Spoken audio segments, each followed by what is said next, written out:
Hey everyone, Walter Crosby, your host of Sales and Cigars. Have a episode today that had gone back and forth getting it scheduled. We both admitted that we were a little hesitant to actually get it done because of the rescheduling, but we're both happy that we did. Jeremy Pope is my guest. And he's an interesting character, entrepreneur. He's got a great story to tell about how he got to where he's doing. He's, he's got some really cool frameworks to help entrepreneurs who are in that early phase of just getting going and contemplating what their next moves are. We have a little overlap in what we do, but it was a fun conversation help you think a little differently about sales. So if you're an entrepreneur or senior sales executive, go grab a cocktail, grab a cigar, strap in for another fun episode of Sales and Cigars. Thanks. So Jeremy, appreciate you taking some time out of your busy schedule to jump on the podcast and have a conversation. It's my pleasure. I'm enjoying our conversation already. Yeah, we had some fun in what we call the green room to kind of make sure that we're on the same page, and I think we're like-minded individuals in how we view the sales profession. So let's jump in. Couple of questions. Like I like to start, like to give the audience a little chance to understand who you are. So can you talk about your journey to where you are and how you got to being an overhaulic, as you say? I started in sales at age 19 when I was in my dropout year of college, my first year of college, incidentally. And I was selling door-to-door wearing a coat and tie at attorneys' offices who I hoped would need real estate title abstraction services, title search services as they close a loan, as they close a transaction. So what state this was was this in Georgia, in South Georgia, in the hot summer sun, which lasts for 10 months out of the year. So being during the school year didn't help at all. So that was my first experience, just trying to figure things out from scratch. That was when I was reading, starting to read J. Conrad Levinson of Guerrilla Marketing and Dan Kennedy, and I didn't know anything about anything at that point. But yeah, they did. So yeah, they could they help took you. care of me. It was good stuff. So I did that for a little while.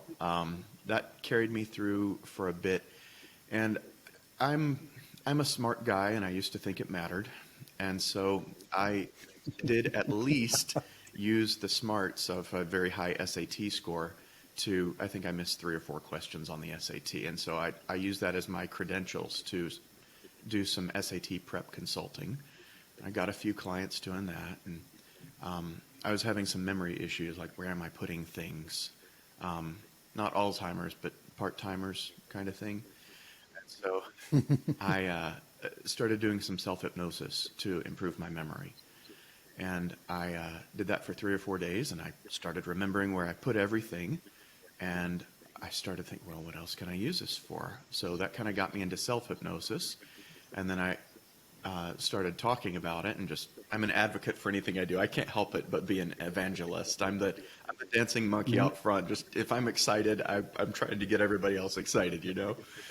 So having the conversations with clients and their parents about all that stuff, I started doing hypnosis with my SAT prep clients, and then started helping some clients' moms stop smoking. A lot of people back then in Georgia, it was probably 25% of the Georgia population smoked at that point, and more in small towns.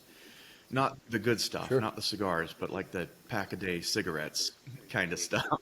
The Chesterfields and the Marlboros. Right. Yeah. So that kind of got me into the hypnosis field, and trained in NLP, the Tony Robbins type stuff. And that is where I learned how to sell. I got a mentor after a year or two that taught me how to do the free consult setup, which I was extremely resistant to at first because it lowered my hourly rate. Like 2 meetings instead of 1 to help somebody quit smoking. Sure. Come on. So being able to move into that was probably my first breakthrough in sales in 2 ways. One was understanding the give value first approach. And two was what I now call the $1,000,000 ear process, just how to listen properly. If hypnosis worked the way people think it does, I would never tell anyone I'm a hypnotist. But unfortunately, you still have to learn all the marketing and sales skills, and you have to learn to be a decent psychologist in order to persuade effectively. But that was kind of the genesis of my real sales career there, not just kind of hacking it out by myself, figuring things out as a youngster. Did you learn anything going door to door in a suit, a sport coat and tie to calling on lawyers? Like, I mean, besides just getting your nose bloodied with people slamming doors and stuff, what did you learn from that? Because that's a tough audience. They were very kind. They. You were in South I Georgia. was, yeah. That's true. The people is the only thing I like about South Georgia, honestly. I have a lot of friends down there still. I grew up there, and so if it weren't 98 degrees Fahrenheit, 98% humidity, and 2% gnats, there's a good chance I'd still be down there. But I had to move around a bit because I just had to get away from the weather. So learning in that, It's uncomfortable. it really is, yeah. I learned that that was probably where I started learning the WIIFM kind of thing. It doesn't matter what my features and benefits are. It matters, do they have a need, and can I access that need? And I was very clumsy about it back then, so I honestly can't say I learned a lot. But I did start paying attention to that framework I guess I probably knew about it vaguely, but I was not learning sales at that point. I was just trying to get faster at doing title searches. I was more in that E-myth, the entrepreneurial seizure, which I've had many over the years, but the frustrated technician kind of thing. I thought I could be a technician and get away with it instead of a business owner. And so that's kind of where I was at that point. In Gerber's book, the E-Myth, I think he does a great example of that everybody can relate to is the mechanic, right? Where the great mechanic, you should open up your own shop, and then the great mechanic has no idea how to pay the electric bill and pay payroll taxes and such, and it just gets him into trouble. Luckily, my only cost was my time and my gas, so it was a very low barrier to entry sort of business. Just obscurity was the only barrier to entry. Yeah, I think aside from the weather, like my experience doing basic sales and stumbling around and not really knowing what you're doing was in New York City, and doing commercial real estate. Wow. So you would have to, and I'm 23 years old. Yeah, starting with and some I'm trying tough to stuff convince. there. Yeah, and New Yorkers are very warm and open and willing to give you lots of time to learn your craft. Not. So, I would make 425 dials a day, and talk to maybe 5 people, and 3 of those people were yelling at me. But I learned discipline and that you need to get better at it. You need to, like, for me, I had to get to the point. Yeah. Real quickly, and there was no training. Nobody ever told me, anything that was helpful. Right.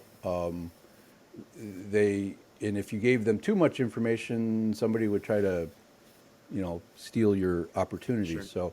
So, it was a tenacity, I think, was what I walked away from, and saying that I could do something. Which has always been a driver. I'm not sure I ever learned the tenacity part of things. I always wanted to learn that. And so the Working Genius poster behind you, my working genius is wonder and galvanization. And then invention and discernment is next, and enablement and tenacity. Those are my zones of frustration there, even now at age 41. And so there are some things I've just had to accept. Okay, yes, correct the flaws in character, like if we've got sin and the need for repentance going on, yes, absolutely, deal there. But if this is just something that's out of my wheelhouse, where it's not the natural gifting and skill sets that I'm passionate about, then okay, let's delegate. Please, Lord, let's delegate. Right. Well, that's the beauty of Lencioni's Yeah. model is to be able to. These are the things that give me energy, and I need to Right. do these. And these are the things over here that I just just Yeah. drain me. Like I maybe I can do them. Maybe there's this certain level of confidence, but I just don't want to do them. I discovered And yesterday that the Colby A index that I took years and years ago, 2018, it turns out, I was looking at it again because a friend was asking me something about it. And it had some pieces that I had totally forgotten existed, like the how much time you ought to consider spending on the fact finder, follow through, quick start, and implementer areas of a project. There's a little bit of Mhm. overlap with Colby A and with the Working Genius stuff. Working Genius is a lot easier to use, in my opinion. But It's yeah, simpler. yeah, and way simpler than the book. Kathy Colby got way in the weeds with the book, so not my favorite. But I like the assessment, and it surprised me that I'd forgotten that piece. But it was just a good reminder. Okay, here's a way to use that Working Genius type of approach of, okay, if I'm drained by this, what percentage of my time can I get away with spending on that thing? And I realized just yesterday I'm spending way too much time on troubleshooting things or in the ops or fulfillment department with my team. I'm like, no, okay, it's time to go back up to the KPI and put it back on them and just hold accountability for them rather than getting into it with them. That's frustrating for all of us. But that's hard to It do is. sometimes when you're the entrepreneur and you're at the top of the org chart. And we have a tendency to think we can do it better, which is Often probably true. true in Mhm. some I'm cases, lucky that not I'm always. incompetent at most things, but for most things there's that temptation. Yeah. Well, yeah, but we still there's certain a belief there when we really kind of get clear in ourselves and honest with ourselves. I'm a WD, so I'm great at like, why the hell are we Yeah. doing it this way? Yeah. Like, I don't understand. Right. Like, does this make any sense? So I'm good at that component, and then I'm really good at, the discernment component of like, well, that part there is good, but what if we Yeah. tweaked it, right? But the innovation part of trying to figure out a better Hmm. way, not a skill set. I mean, Yeah. that's one of the ones that suck the energy Right. out of me. And I can do galvanizing. I can, get people excited Hmm. about it, but not for a long period of time. Like, if you're Yeah. not on board, I don't know that I need to. It kind of Yeah. sucks the So energy out this of me. is And I'm disciplined with myself, but I don't like forcing other people yeah. to do things. That tenaciousness is how he refers to that, Yeah. and This is interesting from a it's sales interesting. leadership standpoint. The way that I have to approach a lot of projects that I can't afford to get involved with, because I do have the wonder and the galvanization that get people excited, rally the troops, etc., build the community. Like everything I do is group, group, group, group, group. Like, hey, I'm going to do this thing. You want to do it with me? A book club. I learned Chat GPT. I started a Facebook group to learn AI prompting. I start a Facebook group to do this. I start a club to do that. Like I can't help it because partly because of the galvanization It's in your thing, DNA. but partly because of the ADHD.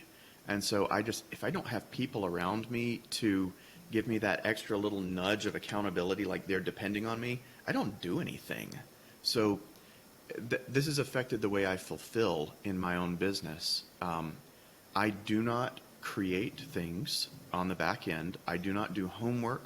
I do not prepare things. I do not propose things. I do not, like, I draw with digital crayons and then I hand it off. And I show up on Zoom and I give people my 100% full attention and that's it. And when I'm gone, I'm gone. I'm not going to, like, I have a hard time remembering to introduce people that I'm really excited to introduce. I love introducing people and helping them make a deal and stuff like that. But I, I mean, it's hard to remember to do just the tracking and all that Hmm. stuff. So I have to be really careful to kind of stay in my lane, but in a good way. I love my lane, and I'm very happy to stay in it whenever I feel that I can. But knowing that and knowing where your boundaries are as an entrepreneur is really important. And knowing when you're, because we're always going to cross out of Yeah. bounds, right? And it's good to give our so the working genius model gives our team license to say, hey, Jeremy, this is an innovation meeting. This Exactly. isn't a galvanizing meeting. So let's get this right before we start getting excited Mhm. about it, right? And should you even be in that meeting? And the answer is probably yes, but so you understand where they're going, and you'll have opinions, obviously. But it to me, it's like it's a great way to say this is what we're supposed to do, and if we need to go back Right. and do something else, did we finish that, or should we have called that the way Yep. it is, right? But we've got to be clear about where those boundaries are. Yep. And I'm good at going out of bounds. It's something I've done my Me whole too. life. I, I, I remember I got hired at a company, and I worked for a really smart guy that I learned a lot from, but he was awful at Mhm. managing people. And yeah, I remember we were like, I said, what are the boundaries here? Where can I go with this? And he's like, well, it's clear. You can do this and you can do this. You can't do anything else. I'm like, I'm going to go out of bounds, Mhm.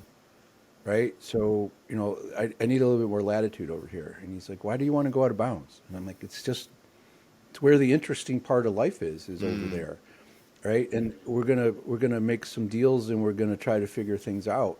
But I said, I promise you, I will tell you, I'll be the first one to tell you, I went out of Mhm. bounds. And every time I did that, I went to him, and there was one time I screwed up. I made a big mistake, and I went in there. And I said, "Hey, this is going to cost us about 5 grand." Mhm. And he's like, "Us?" I'm like, "Yeah, us. You're going to take it into shorts on the equipment piece of it, and I'm going to take it into shorts on the commissions because you're not going to pay Mhm. me. So yeah, this is a Mhm. us scenario." So he said, "Sit down," and we went through 45 minutes of figuring out how to get the 5 grand back, and then add another 10 grand because we found another Yeah. problem Yep. that the owner didn't know about, and we could introduce it before it became a big thing and do it all Mhm. well. And so, I mean, that we did the right thing for the customer, but it all started because somebody took responsibility for Yeah. their Yeah. screw up. Josh Braun is a And sales trainer that actually he would probably make a great interview. Um, he I'll would. introduce you if that works out. And he talks about poking the bear, or another thing he talks about is you're not asking for a problem, you're not requesting a problem, you're finding a problem. So it's your job as a Mhm. salesperson to find the problem, not just to sit there and hope that they spoon feed you with their problem. In It's our job to uncover that, to bring it Exactly. out. Yeah. We've got a shovel. We've got all the shovels we need as salespeople. I mean, we have our sales tools, our questions. That we can get anywhere we need to go with good questions, and And use he them. illuminates that really Yeah. well in like his own life, right? Where a Yep. contractor will come in and Yeah. He tells say, a lot of good the tree's stories. laying on your Hmm. roof. Yeah, he does. So does his wife. Mm. I'll have to pay attention to her too. So yeah, they did a sequence of like how to Oh, teach my wife right. I sales, forgot about that. Yeah. Yeah. and there's some really good Hmm. lessons there.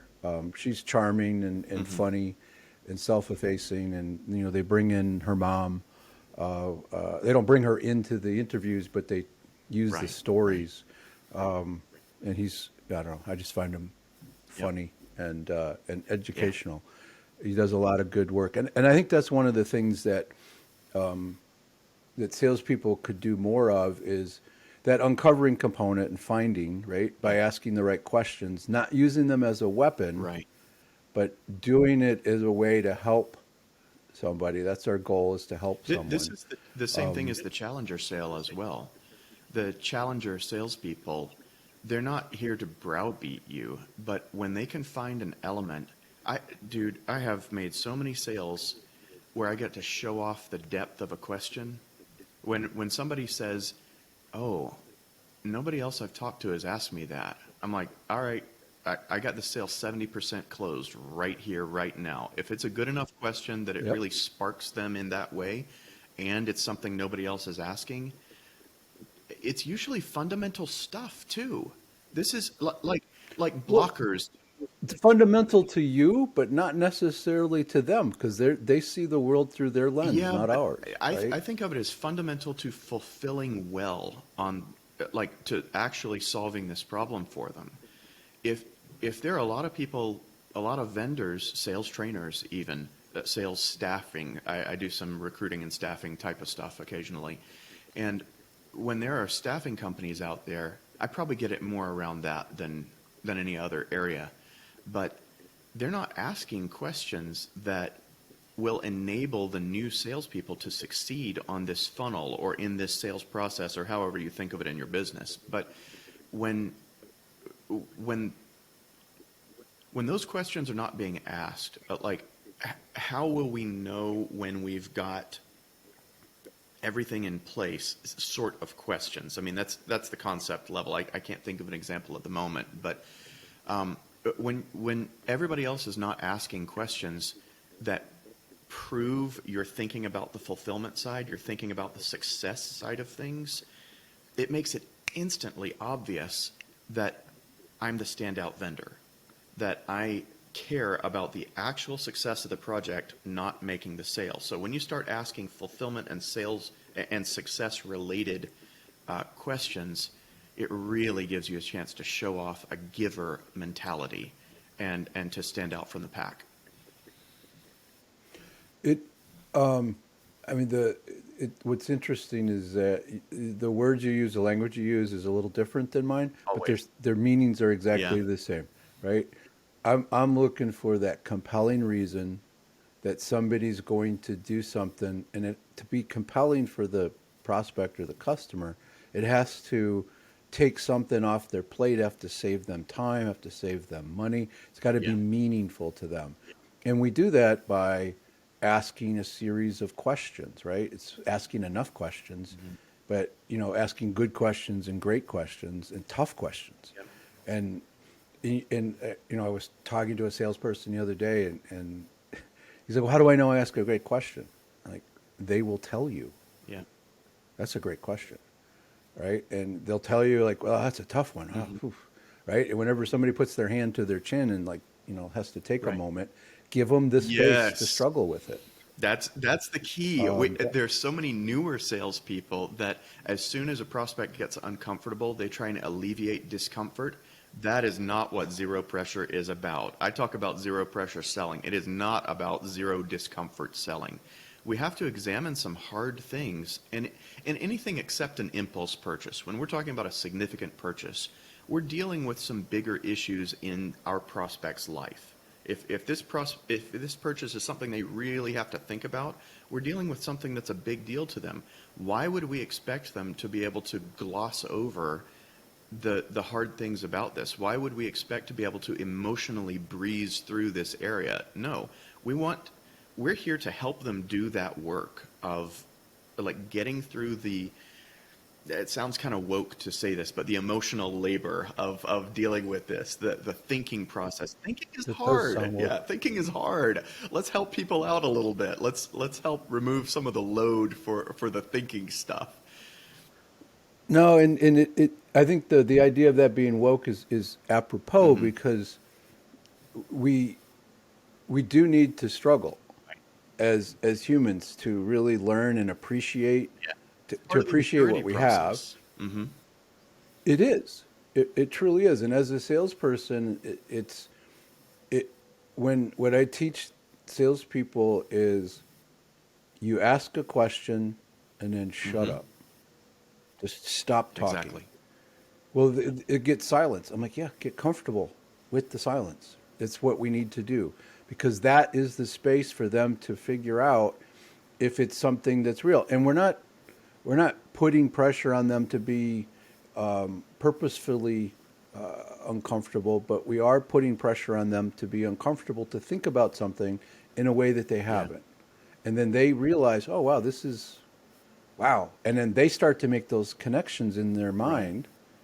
And if we can help them go all the way through that, then they can see it may be a little faster than they would. Maybe they get there because we've asked them some tough Yep. questions. I mean, what I was taught was it should not be a comfortable experience for the prospect. They should be thinking about things that make them Yep. uncomfortable. Now, we don't want them crying and stuff, right? But that's Depending not on the a funnel, not our depending on the goal. business. If you're a clinical So hypnotist, it's then if they're crying, they're buying is very true. Yeah. But yeah, for B2B yes, stuff, right. generally not. But if they're buying a vacuum cleaner or if they need to fix the manufacturing process, we don't need them crying. We need them to be like, holy Right. crap, this is costing me Right. $50,000 a Awe month. is a useful emotion in a sales process. Yeah. But even then, like, if we get to, I was listening to a sales call from a salesperson the other day, and they got to the point where it's a $50,000 a Hmm. month problem. And he assumed that that was a big problem, Right. Right. right? And he didn't And I'm like, ask. well, you didn't ask. It's like, is that a lot of money? Hmm. And had he done that, he might have learned that no, it's really Hmm. not, because I have this other problem over here that's costing me $150,000 Right. a month, right? So maybe that's the priority, and then we come back to the $50,000 Hmm. problem. We don't know, and and taking away those Yeah. assumptions is what we really need to do with what in our space is trying to coach people to do those things. And then as a salesperson, it's really following that Hmm. through. And I'd be interested on your take on this. David Oh, Sandler yeah. was old. You can't teach a kid to ride a bike at a seminar. That was the book, but he had a great Hmm. quote. Another one. Sales is a Broadway show performed by a Yep. psychiatrist. Yep. And if you think about it, that can go badly because then you're trying to do this big theatrics and things. But what he really meant was we're Yeah. acting, right? He was and I think most of us. I'm a shy person. I don't really enjoy being the center of Hmm. attention. I had to do a speech the other day at a great friend's funeral, and it was incredibly Hmm. uncomfortable. Just because it was a funeral, but because I had to Right. talk to Right. I'm so with you. many people. I don't enjoy that. But when we're on and we're supposed to be giving them 100% of our time and our mind and be really there in the moment, there is a certain amount of like, do I really care if this guy's manufacturing problem, right? But I do in the moment because I'm trying to help him. If he Yeah. wants help, if he doesn't want help, I'm out of there. I don't need to hang around. But I think that's a piece of it. And then the psychiatrist aspect is we got to pay attention to what they're Yeah. saying, right? If you have NLP training, then you're listening to the words must have as opposed to would be nice to Right. have, right? Those are wildly Yeah. different things. And if are they running a movie in their Hmm. head, or are they looking at images, right? How are they Yeah. seeing What's things? what's the actual literal internal experience for them, and how closely can we access that? Yeah. And we don't need to be a NLPer, Right. right? That helps, but just being patient and not trying to go so Hmm. fast and stop talking about our damn products. There's a few. When I first discovered Sandler, I was late to the game, probably, but well, definitely. But I felt a bit like I'd found a kind of a philosophical home to some extent.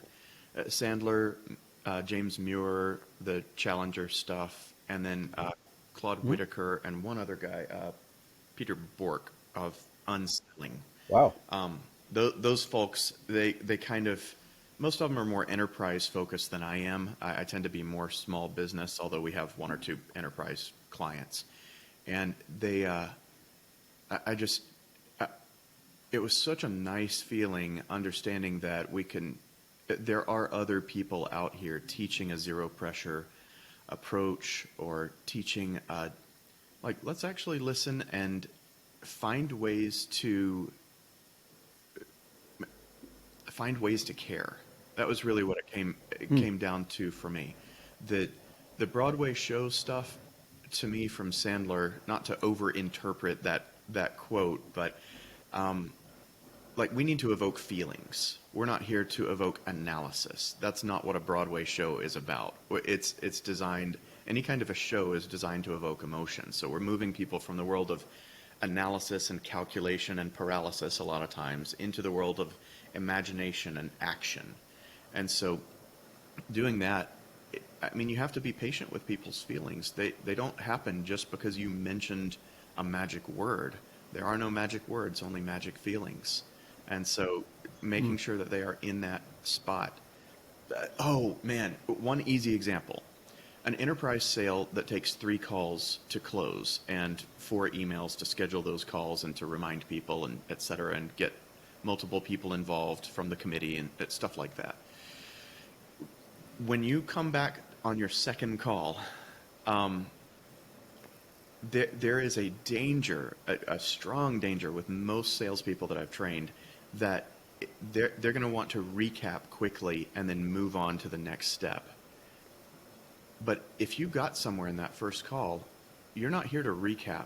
You're here to re-access. You want to get someone back into a state where they can make an effective decision about this. So if you're just recapping, if you're running through a spiel, not going to happen. You are here to re-access for this second call and sell either the third call or sell the product or sell whatever your next step is. But you have to be in that world of imagination and action every single time. That's the only thing that gets action. If you found that emotion before, you have to get them back into that state by tugging on that string or whatever that was, and then confirm. Right. That's still a problem? Is this still something that we okay? Yep. Then maybe we can still help, but let's keep moving forward cautiously. But if you don't see that and hear that in that prospect's mind, right, and the words and body language, right, because body language is like one of the biggest components of communication. Zoom is so nice over the phone. It's harder on the phone, but that's what we Yep. used to do. We had didn't to have do this. everything on the phone. Yeah. So you really had to listen. So some of us who were making calls and had to listen to people, 30, 40 years ago, that was a skill set that we had to You learn develop. to hear I remember you one learn of to hear someone's posture even. yeah, like you can hear him stand up, you can hear him sit back in It's the chair, survival. you You can have hear to him learn it. yeah. There were lines that you could use years ago that you can't use anymore, right? Like we could make phone calls from a phone booth on the street, right? I was in New York, so sometimes you would pop into the phone booth to call the office to see if you had any messages, and you could use a line when you called the prospect back. When you got somebody to pick up, and like, well, let me see if he's in the office. Is it raining where you are? No, I'm in the office. Like, okay, it's pouring here, and I'm in the phone booth, so take your time. And Right. people would start to Right. move a little bit, and those things are gone, just due to the nature of technology, which is fine.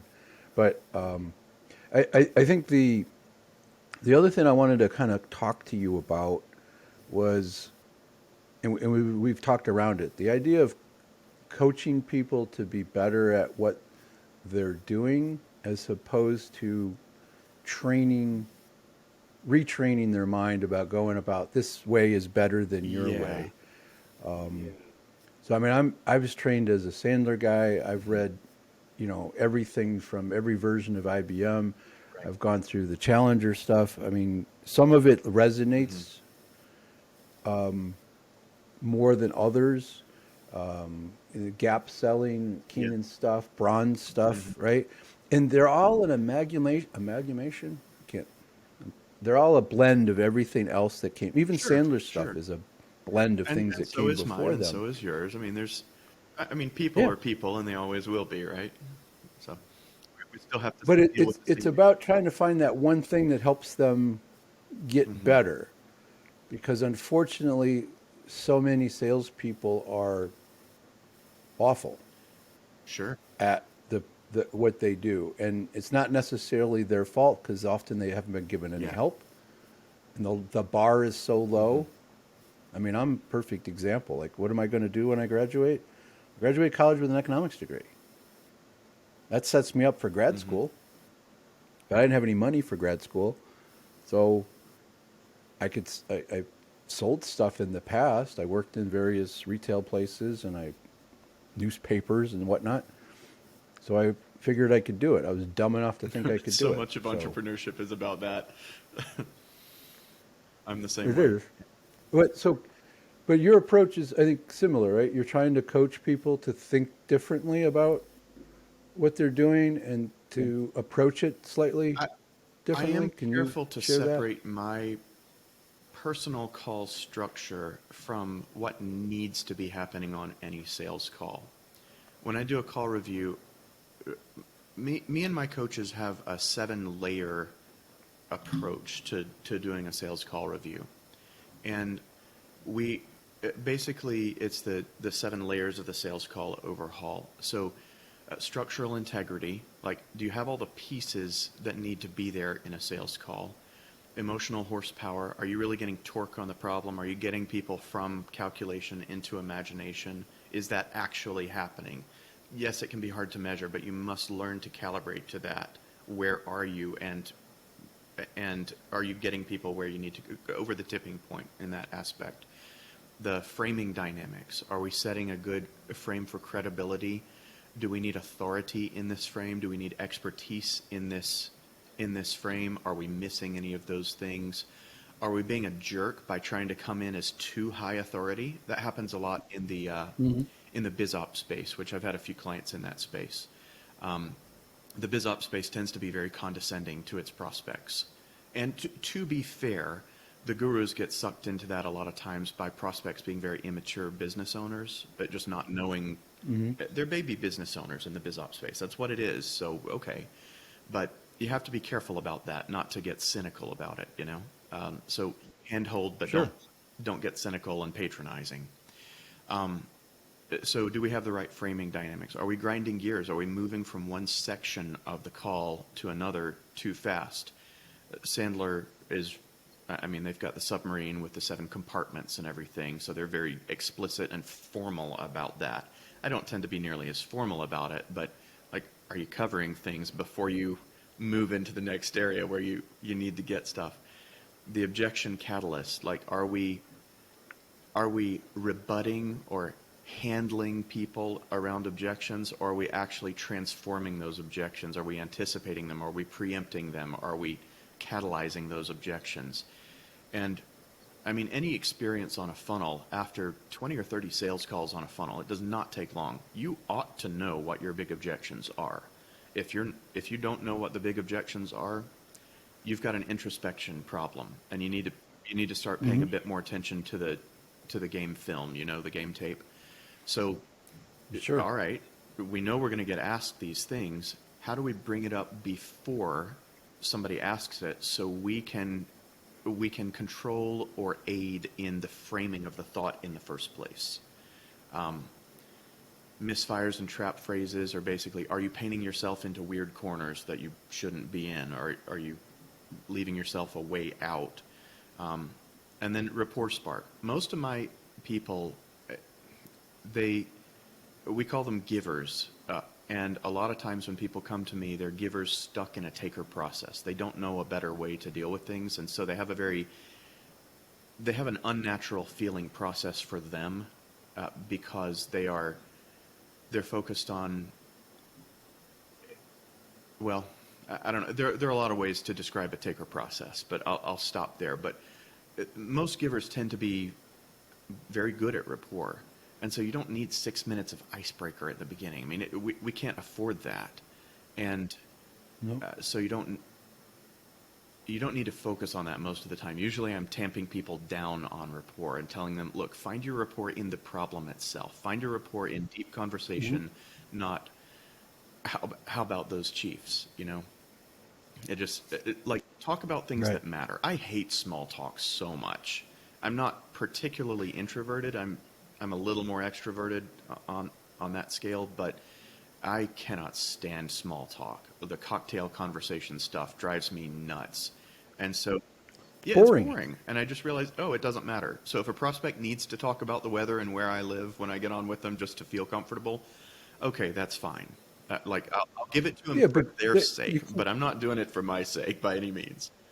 right. But if you're, it depends upon where you are in Yeah. the world, right? So, Yeah. I in New York, what do you Right. want, Right. right? That's the Yep. question.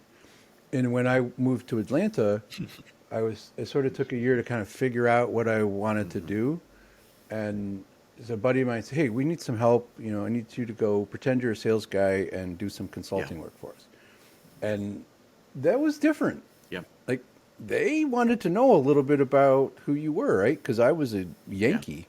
That didn't sound like them. This was back when Atlanta hadn't been completely Yeah. transformed, right? It was still Yeah. some places that were still south. Well, there still is, Sure. but there's a couple of places I went that were Yep. freaking scary. South. I mean, Stone So Mountain, south of Atlanta, is the birthplace of the Klan, right? So you've got some really wild dynamics going on around that city, even yeah, I was in one of those guys' yeah. offices, Yeah. quite frankly, which I called my buddy up and said, hey, man, I had an objection today. And I explained it to him and he's like, oh, all you had to do is say, hey, I was told that whenever I meet an asshole, I get to take the rest of the afternoon off. So all you had to do is say, hey, I'm going to tell him that and then say you're going to go play golf the There rest you of the go. afternoon. And I'm like, this guy could have buried me someplace on his property and nobody would have ever found me. So Yeah. I'm not doing that. But I mean, I agree with you. The whole rapport thing is you establish that with the questions and the discovery process and the Yeah. qualification process. And I like to fall back. I don't want to lean into somebody. Hmm. I don't want to push it. But somebody says to me, "It seems like you're not really you don't really want to sell this to me." And I'm like, "Why would you say that?" Right. And Right. right, because now they're kind of coming towards me. But I think it's about using our skills in a way that we need to help Hmm. people. And if you come from South Georgia, that's sort of the nature of people there, weather aside, Hmm. right? Because Yep. it is hot and sweaty. Like I would leave my house and walk to my car, and I would be soaking Yep. wet from sweat just the time I was in Hmm. Atlanta. Yeah, and that's North Georgia. Crazy. That's a good 6 degrees cooler than South Georgia most of the time. Yeah. I've stopped in Yep. Valdosta and on my way to That's close to Florida, where I and grew holy up. crap, Yeah. yeah, Hmm. it's hot. Um, So so, in answer but to not being. the original question there, the frame Thank you. versus the how to think differently, we do offer frames. Like I do have opinions on that stuff, but my opinion doesn't matter nearly as much as are we getting everything in there that has to happen. And so if people have a structure that works pretty well for their company, and the salespeople just aren't getting traction in that structure, it is likely that we can adjust the salesperson within the existing frames rather than having to create an entirely new process from scratch. So I mean, do the minimum effective dose, right? You take 2 ibuprofen when you Right. can. You don't take 9 ibuprofen. Like you do as little as you can to get the result that you need, and then you stop, and you adjust, and you Well, assess, and then see, okay, what's our next step? Where do we go next to leverage the funnel or to increase client lifetime value or access a new market or et cetera. So, yeah. it's about making sure certain principles are Yes. there Hmm. and certain aspects of good Yep.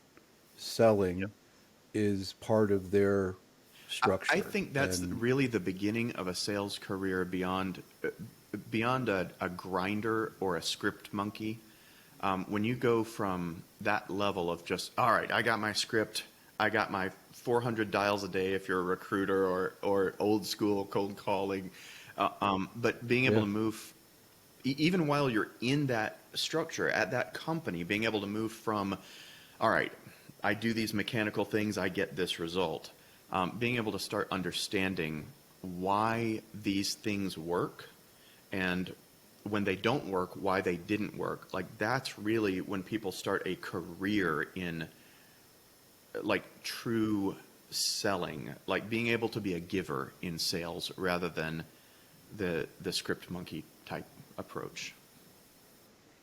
I think that's a really good way to look at Creativity. that, and a good, yeah. Because and you're doing some self-analysis Yeah. as well. It's like, that didn't go as well. What did I do Hmm. differently? Right? It's like, oh, I put that piece before that piece, and I've completely forgot to ask that Right. question, right? And the order matters. Usually, it's not always linear, Hmm. but there's certain aspects it's hard to get Yeah. to the decision criteria if we know we're not talking to somebody that's Yeah. part of that Yeah. decision criteria. So I mean, whatever the language is, I think being able to pivot and adjust, and if they don't have a structure, we can help them Right. with it depending upon where they are in the piece. So I think your approach is truly Mm. helpful Thank you. to an entrepreneur who's trying to get that next step with, they're trying to make a hire, and they're like, they do all these things in their Yeah. head, and they're trying to take it out of their head and put it into, like, give it to the next person. And it's like, that's harder than what people think, sticking the straw in the ear and sucking out all the good stuff. It's hard to do without some sort of I framework I say to that work with founder it. So, fuel runs dirty. Like, we can start anything, we can, or founders make dirty deals. I say that a lot too. We make up stuff on the fly. We have the authority to do so. We have the knowledge to do so. We know what our capacity is internally to deal with this thing. We know what we can afford. Actually, a lot of times founders make terrible deals as well where they lose money, but that's part of the learning process. But a right. salesperson, they don't have the authority to do that.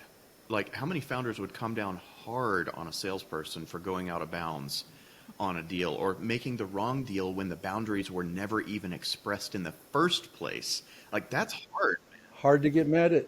It's hard to get mad at somebody for doing Didn't something you tell them they didn't tell them couldn't they do. couldn't Yep. do. Yep. But people do it all I the mean, it's time. really, Yeah. but it's is the expectations set Yeah. properly? Like, somebody's like, hey, I need help with accountability. Great, love to help you with accountability. Let me ask you a couple of Yeah. questions. What are you holding them Yeah. accountable to? Well, A, B, and C. Okay. Are those the right things? Well, we think so. Okay, let's pretend they are. Did you tell them that's what you want them to do? Well, they should know. Ah. Okay. So your 3-year-old, when they touch the hot pan on the stove, they should know that they shouldn't Hmm. do that. Well, no, we got to teach them. Mm. Oh, how is this Yep. different? If you make the assumption that salespeople know what to do and they're just going to magically come in Right. and do what you want Right. them to do, and that's not fair. It's why salespeople fail, and I think there's a responsibility of entrepreneurs to be able to, hey, these are the three big Yeah. objections we get, and here's how we handle those things. Here's our Hmm. story about how we structure our company story, and this is what we're good at. These are the things we're not good at. Hmm. And we have our competitors that do these things, and this is how we line up. And more importantly, this is who we're really good at helping. This is our ideal client. This is the persona, whatever language you need to Hmm. use. But if we don't have that, how are we creating Yeah. accountability? It's a wonderful thing. So I think this has been a fun conversation. We could probably have you back and talk about 7 or 8 different I'd things, love to. This has been a going back and blast. This has forth. been really fun for me too. Thank you. Yeah, we can just kind of Hmm. geek out.